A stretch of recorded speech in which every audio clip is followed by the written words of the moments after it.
Souvent on entend les gens, ils disent ouais, oh, le français ça swing pas, on peut pas chanter du blues ou du jazz. It's very good blues now. The emotion, the feeling.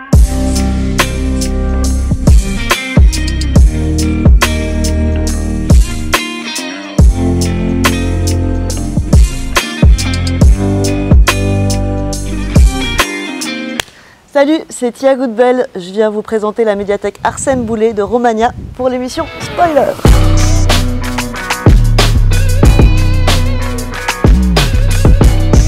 Sister Rosetta Tharpe, une des inventrices du rock'n'roll. Souvent on parle d'Elvis Presley, mais elle a influencé beaucoup de gens, Chuck Berry, Little Richard.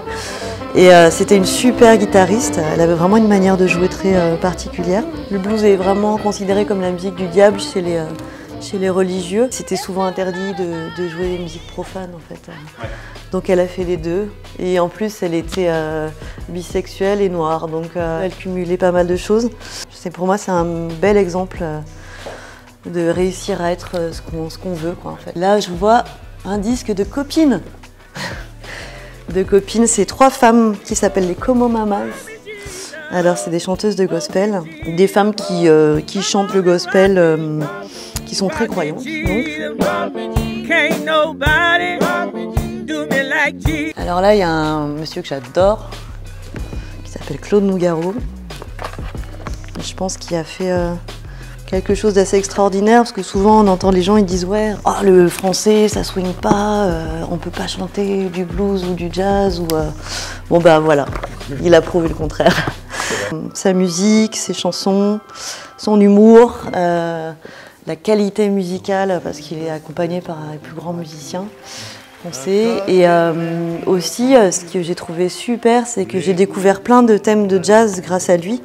Parce que sa spécificité aussi à Nougaro, c'est de prendre des thèmes de jazz, donc instrumentaux, et de mettre des paroles dessus. Et quelles paroles, quoi, à réussir à créer des histoires. Je trouve que c'est quelque chose d'extraordinaire. Et puis l'homme, tout simplement, les textes, les thèmes. Aux États-Unis, pour une certaine population, le blues représente ce qui est vieux, ce qui est douloureux, puisque c'est quand même relié aussi aux conditions des Afro-Américains. Et beaucoup passent plus au hip-hop ou ce genre de choses. Et c'est peut-être qu'il y a plus de blancs aujourd'hui qui jouent du blues aux États-Unis qu'avant. Alabama Shakes, j'ai trouvé que leur musique était magnifique parce que ça respire, ça reste roots, mais il y a un côté moderne aussi. Et donc j'ai vraiment craqué sur ce groupe Alabama Shakes. Et je vois qu'ils ont mis les paroles dans le disque. Et ça, je trouve que c'est génial. Ce film-là, c'est dingue de voir comment elle est en transe. Aretha Franklin, elle a un truc, je sais pas, c'est complètement fou ce film. Elle est dans un état, je sais pas, de presque second. Je pense que j'ai jamais vu quelque chose d'aussi puissant, un côté croyance, ferveur, et puis le côté vocal incroyable qu'elle avait.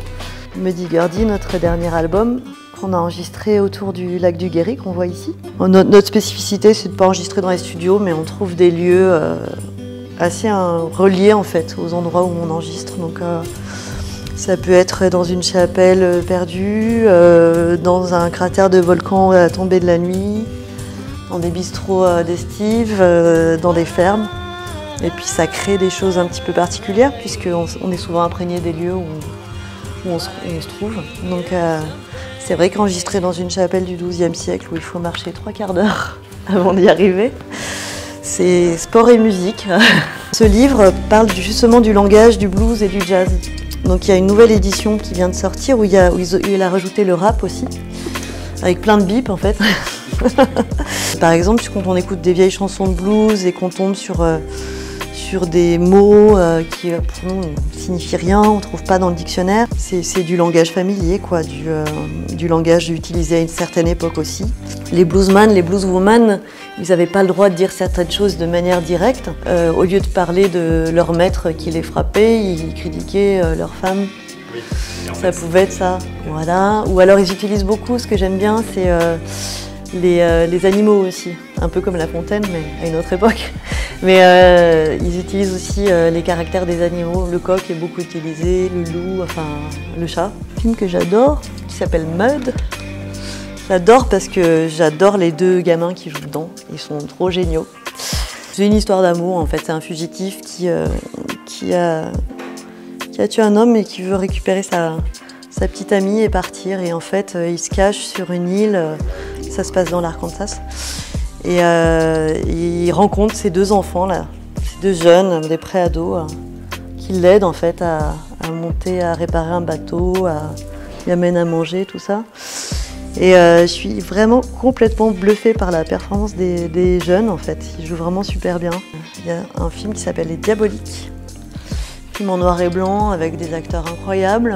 Ce que j'aime beaucoup aussi, ce que je regrette aujourd'hui dans beaucoup de films, c'est la banalisation de la mort. Il y a beaucoup de morts dans plein de films. Ça devient presque, oui, ouais, c'est ça, banal. Moi j'aime bien les films où il y a peu de morts, mais où il y a un suspense un peu terrible, comme chez par exemple Hitchcock ou des gens comme ça.